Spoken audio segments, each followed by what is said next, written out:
Depuis dimanche 23 février a lieu un championnat mondial de cyclisme au Rwanda. Ce Tour du Rwanda se fait à la fois avec le régime de Kagame, le président du Rwanda, en lien avec plusieurs marques et institutions comme le PSG, l'Arsenal, le Bayern ou encore la NBA ou l'Union cycliste internationale. Alors pourquoi je vous parle de ce Tour du Rwanda qui devrait être un événement festif? Parce que Kagame l'utilise pour laver l'image de son régime et de ses exactions en République démocratique du Congo.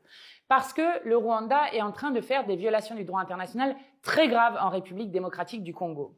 Le M23, qui est une milice directement soutenue par le Rwanda, continue d'avancer dans l'est de la République démocratique du Congo. Ils ont déjà pris la ville de Goma, 800 000 habitants, la ville de Bukavu avec 1,2 million d'habitants et ils continuent d'avancer au nord et au sud Kivu, menaçant directement 3 millions d'habitants dans les villes limitrophes.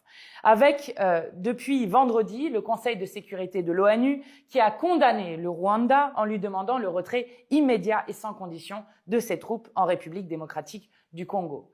En République démocratique du Congo, il y a un conflit qui dure depuis des décennies, depuis les années 90, avec 6 millions de morts en République démocratique du Congo et en 2023, le record mondial de déplacés internes avec 7 millions de personnes déplacées à l'intérieur même du pays.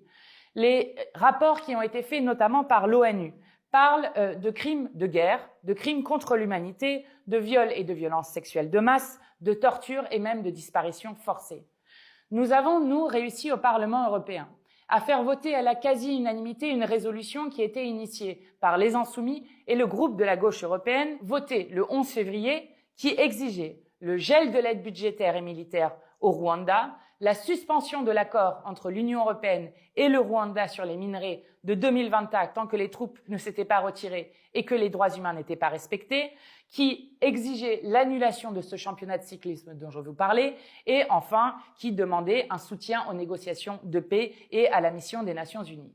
En octobre dernier, c'est Jean-Luc Mélenchon, Nadège Amomangoli, Arnaud Le Gall et Carlos Martins Bilongo qui s'étaient rendus dans le pays afin d'alerter sur la situation. Il faut maintenant des actes. Nous exigeons que la France déclare un embargo sur les exportations de minerais.